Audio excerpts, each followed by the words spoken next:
함께 말씀을 함께 찾아보겠습니다. 우리 창세기 43장입니다. 창세기 43장 우리 8절부터 15절까지 말씀.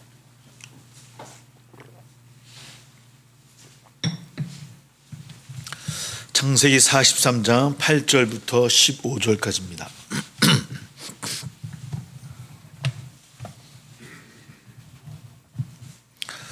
창세기 43장 8절부터 15절까지 말씀 같이 함께 봉독합니다. 시작. 유다가 그의 아버지 이스라엘에게 이르되 저 아이를 나와 함께 보내시면 우리가 곧 가리니 그러면 우리와 아버지와 우리 어린아이들이 다 살고 죽지 아니하리이다. 내가 그를 위하여 담보가 되어오리니 아버지께서 내 손에서 그를 찾으소서. 내가 만일 그를 아버지께 데려다가 아버지 앞에 두지 아니하면 내가 영원히 죄를 우리가 지체하지 아니하였더라면 벌써 2번 갔다 왔으리이다. 그들의 아버지 이스라엘이 그들에게 이르되 그러할진대 이렇게 하라. 너희는 이 땅의 아름다운 소산을 그릇에 담아 가지고 내려가서 그 사람에게 예물로 드릴지니 곧 유향 조금과 꿀 조금과 향품과 모략과 유향나무 열매와 감복숭이 아이니라. 너희 손에 갑절의 돈을 가지고 너희 자루하기에 도로 넣어져 있던 그 돈을 다시 가지고 가라. 혹 잘못이 있었을까 두렵도다. 네 아우도 데리고 떠나 다시 그 사람에게로 가라. 전능하신 아버지께서 그 사람 앞에서 너희에게 은혜를 베푸사 그 사람으로 너희 다른 형제와 베냐민을 돌려보내게 하시기를 원하노라. 내가 자식을 잃게 되면 이르리로다. 그 형제들이 예물을 마련하고 갑절의 돈을 자기들의 손에 가지고 베냐민을 데리고 애굽에 내려가서 요셉 앞에 서니라. 아멘. 오늘도 지난주와 이어서 우리 요셉의 이야기를 함께 살펴봅니다. 사실은 요셉의 정확히 이야기하면 요셉의 이야기라기보다는 야곱 가정의 이야기가 되겠죠. 야곱의 자녀이고요. 사실 우리는 믿는 하도 어렸을 때부터 많이 들었던 이야기고 또 잘 알고 있는 이야기라서 그렇게 또 은혜롭게 읽고 나가지만 사실은 이 요셉도 그렇고 야곱의 가문도 그렇고 기구하기도 하고 또 어떻게 보면 좀 막장 같기도 하고요.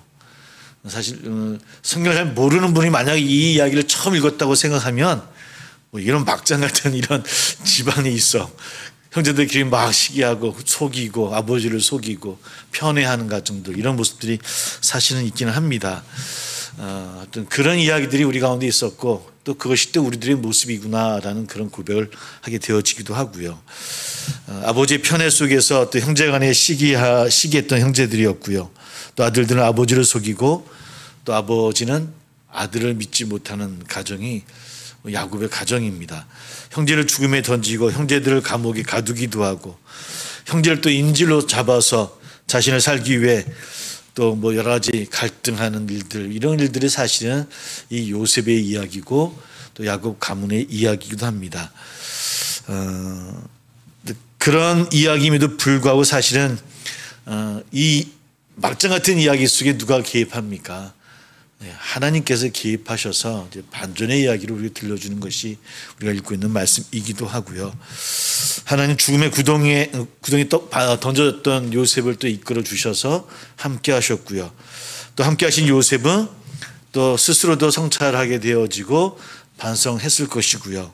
또 그래서 정직함으로 성실함으로 노예로도 종으로도 감옥에 갇혀서도 열심히 일했던 또 형통한 삶을 또 거듭냈던 요셉입니다.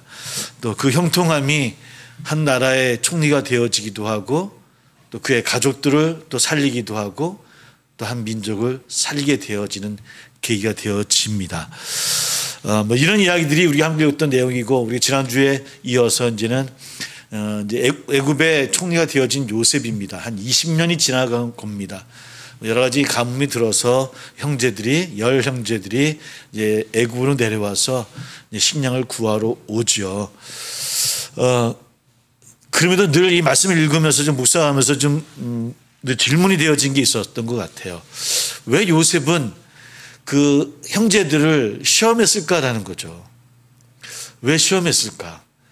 어차피 용서할 거면 처음부터 따뜻하게 맞이하든지 터놓고 나 요셉이라고 왜 그랬냐고 얘기를 하든지 갈등을 풀면 될 터인데 왜 시험을 했을까요? 말씀을 읽어보면 요셉이 예전에 꾸었던 꿈도 기억하고 있다라고 고백하거든요. 그러면서 형제들한테 이야기를 해요. 그러면 그 꿈을 통해서 하나님이 다시를 어떻게 이끌어 주셨는가도 알고 있지 않았을까요? 그죠? 이렇게 해서 이런 과정을 하나님께서 우리 가정을 지키시는구나. 그래서 나를 이곳에 보내셨구나라고 이해했을 것 같고, 그렇다고 한다면 시험하기보다는 좀 따뜻하게 맞이하고 갈등을 풀고 그러면서 더 좀 좋은 모습이 아니었을까라고 하는 좀 그런 좀 질문을 하게 되어지더라고요. 그런 질문 안에 말씀을 읽고 또 이렇게 묵상을 해보면서 또 한쪽엔 그런 생각이 들게 되어집니다. 그만큼 용서라고 하는 게 참 어렵구나. 참 어려운 것이구나. 하나님의 형통함으로 늘 형통한 삶을 하나님 함께 하심에 형통의 삶을 살았던 그 요셉도 그의 인생 모든 것을 하나님의 이끄심이라고 하는 것을 그의 꿈을 기억하면서 기억했던 요셉조차도 막상 그 형들을 바라보았을 때 용서한다고 하는 것이 인간의 모습 속에서 참 어렵지는 않았을까라는 생각하게 되어져요. 그래서 시험이라는 게 대체 왜 시험을 했을까?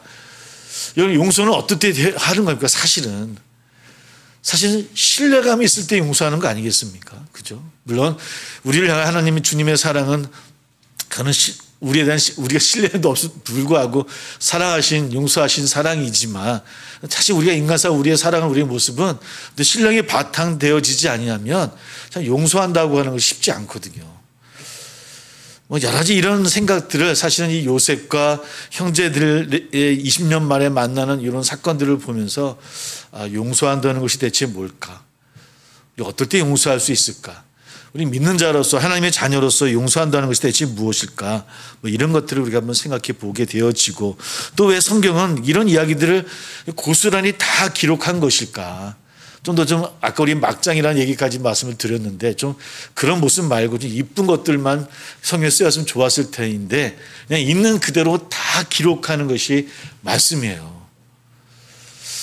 또 달리 이야기하면 이런 모습이 바로 우리들 모습이구나. 우리 또한 다르지 않겠구나. 이런 것을 통해서 하나님 우리에게 주시고자 하는 말씀이 있겠구나라고 하는 그런 질문을 통하면서 말씀을 함께 살펴보게 되어졌습니다. 르벤은 이제 말씀드렸듯이 이 야곱 아들들의 이제 장자였고요. 요셉을 살리려 했던 모습도 있었지만 여하튼간에 요셉이 팔려 나가는데 이제 동조하게 되어지고요, 침묵하게 되어집니다. 장자로서 무책임했고 무능했던 사람이었죠. 그랬던 르우벤이 이제 애굽 총리 요셉, 아직은 모르죠, 동생인 줄을. 동생을 만나는 모습 속에서는 좀 다른 모습을 우리에게 보여주게 되어집니다. 우리 한번 42장 16절 17절을 한번 볼게요. 42장 16절 17절.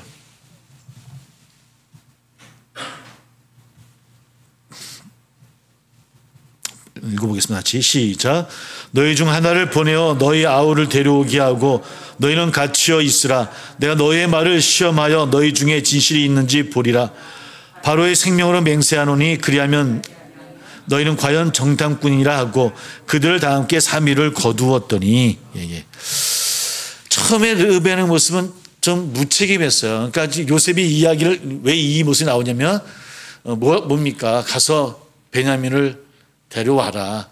그러니까 요셉 입장에서는 궁금했을 것 같아요. 여러 가지요. 그죠? 왜냐면 어머니가 달렸고 나도 이렇게 되어졌다고 한다면 그 동생은 어떻게 됐을까 걱정이 많이 있었고 여러 가지 일들 가운데서 이들에게 어떤 조건을 내세웠는데 답을 안 합니다. 한 3일 동안에. 그래서 나중에 할 수 없이 이들을 감옥에 3일 동안 가두게 되어져요. 이런 과정 속에서 르벤이나 또 형제들은 변화되지 않은 모습을 보게 되어져요. 그러니까 요셉의 마음은 굉장히 아팠을 것 같아요. 똑같은 것일까? 변한 게 아닌가? 변하지도 않았던 형제들. 똑같은 그 모습이 아닐까라는 그런 모습을 갖게 되어집니다. 무책임하고 무능했던 그런 가운데 감옥 속에서 두려움을 겪게 되어지고 고난을 겪게 되어지겠죠. 한번 우리 22절 보겠습니다. 22절 같이 시작. 42장이요. 같이 시작. 르우벤이 그들에게 대답하여 이르되 내가 너에게 그 아이에 대하여 죄를 짓지 말라고 하지 아니하였더냐. 그래도 너희가 듣지 아니하였느니라. 그러므로 그의 핏값을 치르게 되었도다. 이 말은 르우벤이 그래도 요셉은 가족들을 걱정하지 않습니까? 좀 어려운 가운데는 가족들이 걱정은 되어 먹을 것을 줘서 다시 돌려보내게 되어져요. 한 사람만 남기고 그러면 갔다 와라. 르우벤을 데리고 오너라 라고 이야기를 하게 되어지죠. 그리고 나서 풀어진 상태에서 르우벤과 형제들이 나누는 대화예요. 요셉이 아직 동생의 이름을 모르고 있고 또 애굽의 사람들은 당연히 그의 말을 듣지 못할 것이라 생각했을 것 같아요. 요셉도 그러지 않겠습니까? 지금 가나안의 이스라엘의 모습이 아니고 애굽 총리니까 애굽 총리는 어떻게 우리 상상을 해보면 어떻게 되겠습니까? 머리도 없을 것 같고요. 뭐 이런 모습 아니겠습니까? 그러니까 요셉을 동생을 알아보지 못하는 상태에서 르우벤이 형제들과 나누는 이야기, 뭐라고 이야기하는 겁니까? 자신들의 고난이 뭐 때문에요? 그러니까 요셉의 핏값에 대한 값을 치르는 것이다라고 하는 그런 자신을 돌아보는 그 단계를 나가게 되어지는 것 같아요. 타지에 와서 감옥에 갇혀서 두려움과 또 고난을 겪으면서 조금씩 변화되어져 가는 그런 형제들을 우리는 보게 되어집니다. 베냐민이 어떻게 되었을까 걱정하는 요셉이고요. 또 아버지 야곱에게 자기 두 아들을 담보로 맡기겠다며 또 장자의 책임을 다하려고 했던 르우벤의 이야기들이 이제 그 후에 나오게 되어지거든요. 우리 한번 37장을 보겠습니다. 그래서 먹을 것을 가지고 돌아옵니다. 자, 37절입니다. 같이 읽어봅니다. 시작. 르우벤이 그의 아버지에게 말하여 이르되 내가 그를 아버지께로 데리고 오지 아니하거든 내 두 아들을 죽이소서 그를 내 손에 맡기소서 내가 그를 아버지께로 데리고 돌아오리이다. 예, 다시 돌아와서 먹을 것이 있어서 얼마 지났겠죠. 그것이 6개월인지 3개월인지 1년인지 나오지는 않았어요. 그러나 아마 식량은 떨어지지 않겠습니까? 열 형제가 가져온 식량이 얼마큼 될지 모르겠지만 근데 그런 가운데 그 베냐민이 좀 변화되어지는 모습을 보게 되어지는 거예요. 자기 두 아들을 담보로 내놓겠다는 거예요. 쉽게 얘기하면 돌아오지 아니하면 베냐민을 책임지고 데리고 오지 아니하면 쉽게 하면 내 아들을 죽이십시오라는 거예요. 내 아들을 죽이십시오라는 두 아들은 야곱에게 어떤 관계가 되어진 겁니까? 할아버지와 손자예요. 그러니까 베냐민은 지금 그 정도로 좀 변하긴 변했어요. 그러나 어디까지 못 갔습니까? 자신을 내놓지는 못해요. 자신을 내놓지 못해요. 어떻게 보면 또 아직까지 베냐민 마음속에는 야곱의 그 편애했던 마음에 대한 좀 불만도 있는 것 같아요. 여러 가지 마음들이 이 르우벤 마음속에 있었던 것 같아요. 그래서 여하튼 간에 장자의 책임을 다하려고 하는 그 르우벤의 마음을 우리 읽어볼 수 있을 것 같아요. 뭐 이런 시간이 가면서 당연히 이제 애굽에서 가져왔던 그 신자들은 떨어지게 되어지고요. 다시 이제 어려움을 갖게 되어집니다. 이제 누구만 남아 있었냐면 그럼에도 불구하고 지금 애굽에는 시몬 한 명 남아 있거든요. 아직 담보란 말 자꾸 하게 되어지는데 아직 한 명이 감옥에 갇혀 있어요. 다시 베냐민을 데리고 돌아와야만 형제가 지금 나올 수 있는 거예요. 근데 지금 식량이 다 떨어질 때까지 형제들도 아직 가지 못한 거예요. 아직 아버지를 설득하지 못했던 거예요. 아니 야곱도 본인의 자녀가 지금 갇혀 있음에도 불구하고 결단을 내리지 못하는 상황이 이 지금 야곱의 모습이에요. 일반적이지 않습니다. 그렇지 않습니까? 제가 만약 야곱이었다고 한다면 아무리 내가 나이가 들었더라도 제가 뭐 아들을 데리고 갔을 것 같아요. 그 아버지를 만나려고 했을 것 같아요. 근데 지금 그러질 않아요. 서로가 서로를 누가 하겠지? 뭐 큰 형이 하겠지. 작은 형이 하겠지. 네가 하겠지라고 서로 넘기고 있어요. 베냐민을 내주지 아니하고 그저 애굽에 가서 식량을 사오라고만 계속 재촉하는 그런 야곱입니다. 그러다 누가 나서게 되면 유다가 나섭니다. 유다는 사실은 요셉을 팔 때 주도했던 그런 형제거든요. 편여 불신에 망설이고 있는 야곱에게 유다는 우리 43절 9절을 한번 읽어볼게요. 오늘 이것도 말씀 가운데 있습니다. 9절입니다.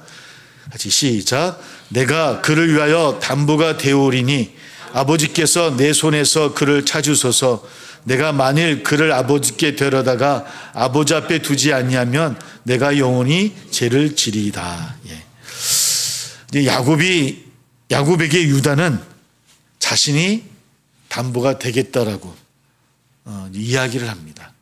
그러니까 누굽니까? 르우벤과 좀 다른죠. 르우벤은 자신이 아닌, 물론 그것도 큰 선언이긴 하지만, 그러나 베냐민이 잘못되어지면 자신의 목숨으로 갚겠다라고. 나중에도 다시 애굽에 갔을 때도 그렇게 얘기하지 않습니까? 내가 대신 들어가겠노라고 얘기했던 유다를 기억하거든요.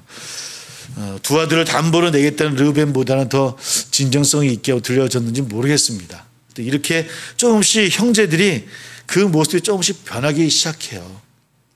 어쩌면 자신만 이익만 알았던 형제들이었던 것 같아요. 아직은 돌아보지 못했던, 희생하지 않으려고 했던 형제들인지 모르겠습니다. 그러나 이런 과정을 통해서 조금씩 변하게 되었죠.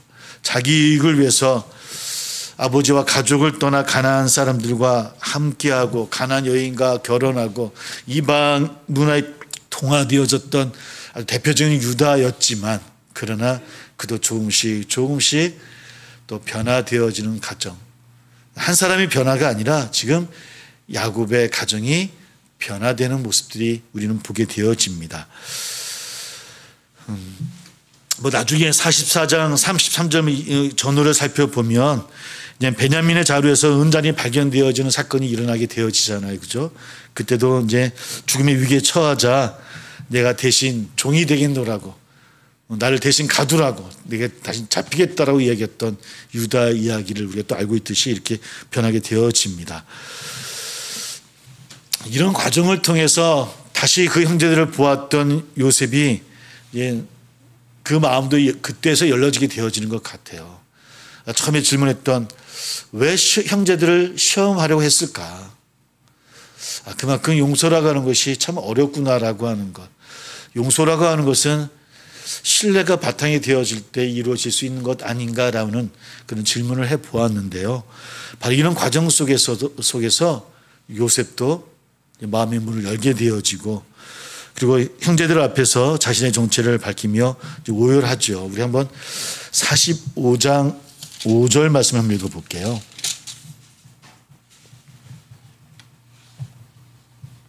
45장 5절 말씀. 시작. 당신들이 나를 이곳에 팔았다고 해서 근심하지 마소서, 한탄하지 마소서. 하나님이 생명을 구원하시려고 나를 당신들보다 먼저 보내셨나이다. 당신이 나를 이곳에 팔았다고 해서 근심하지 마소서, 한탄하지 마소서.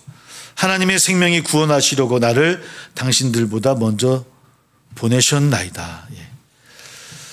조금씩 형제들을 바라보면서 요셉 자신도, 그러니까 아픔을 당했던 요셉 자신도 변해가는 모습입니다.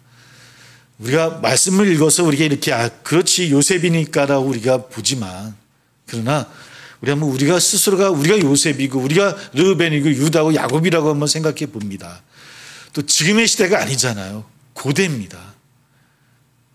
그 시대에 이런 과정들 통해서 이렇게 변화되는 모습이 어떠했을까라고 하는 것.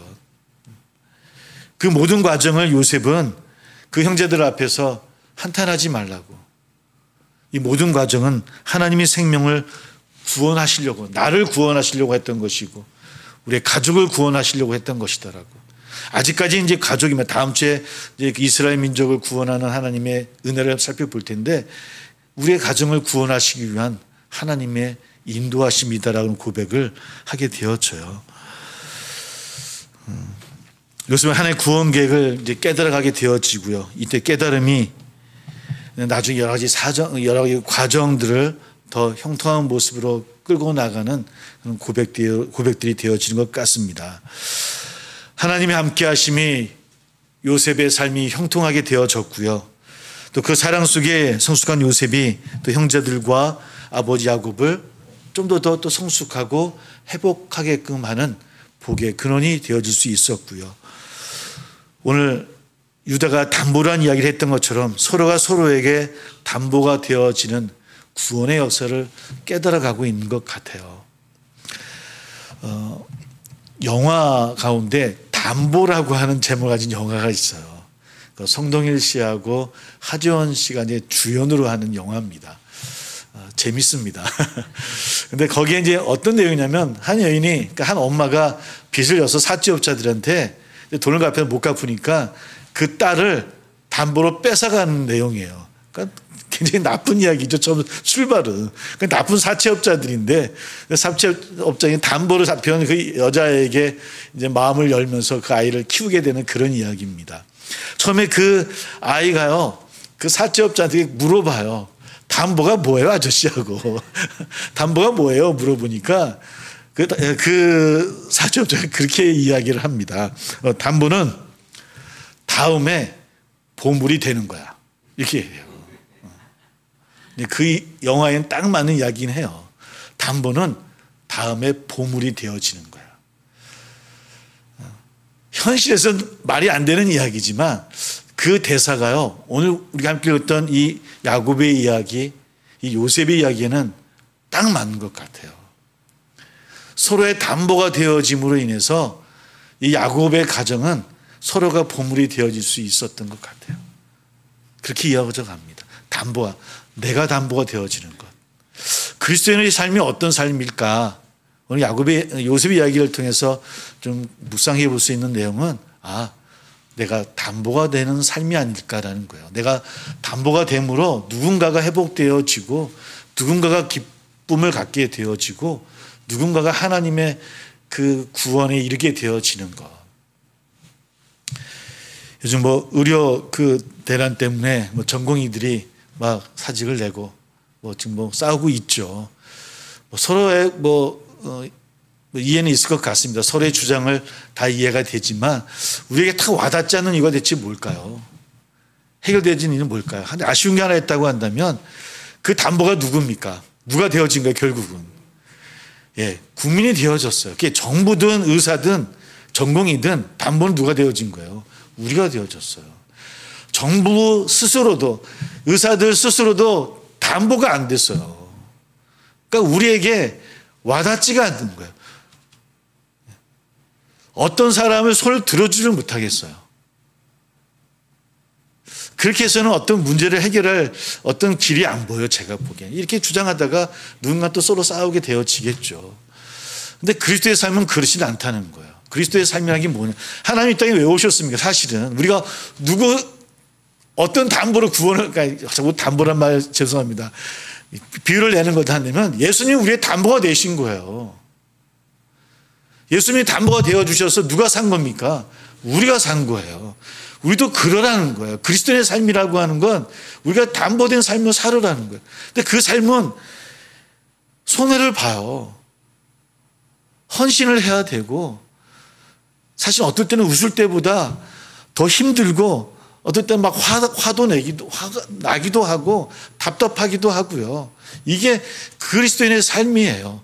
이 얘기하면은, 이 얘기로 전도를 하면 아무도 안 오겠지만 우리는 알지 않습니까? 그 삶이 십자가에 진다고 하는 것이 바로 그런 삶이 아닌지.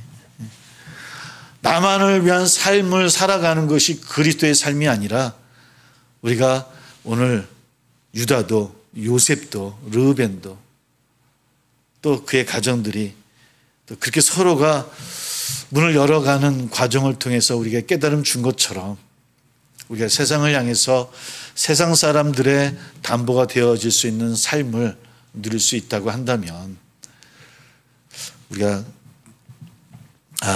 나는 그리스도인입니다라고 좀 더 자신 있게 얘기할 수 있지는 않을까. 예, 물론 담보의 가격은 다 틀립니다. 어떤 담보는 뭐 싼 것도 있고 비싼 것도 있겠죠. 근데 그게 중요하진 않다고 봐요. 또 온전한 담보도 되지 못할 때가 많이 있습니다. 잘 알고 있습니다. 그러나 한 발자국 한 발자국 나아가는 삶이 되어야 되지 않을까. 요셉의 고백도 사실은 그 가정의 구원으로만 기뻐하는 내용이, 우리 아까 45장 5절의 말씀을 보았잖아요. 그죠? 하나님이 생명을 구원하시려고 나를 당신들보다 먼저 보내셨나이다. 형제들 앞에 이야기하는 그 고백은 아직은 우리의 가족을 구하기 위해서 하나님이 인도해 주신 거예요라는 고백이에요. 요셉도 야곱도 그들을 이끌어가신 주님의 그 인도하심이 어떤 큰 그림인지를 깨닫지는 못하고 있어요. 온 민족, 온 인류라는 깨달음을 아직 모르고 있거든요. 그러나 더 나아갈 겁니다. 더 성장할 것 같아요. 우리의 모습도 그러한 삶이 되었으면 좋겠습니다. 우리가 멈춰있는 신앙이 아니라 조금씩 하나님의 말씀으로 나아갈 수 있는 저나 우리 모두 되기를 주의 이름으로 축복합니다. 네, 기도하겠습니다.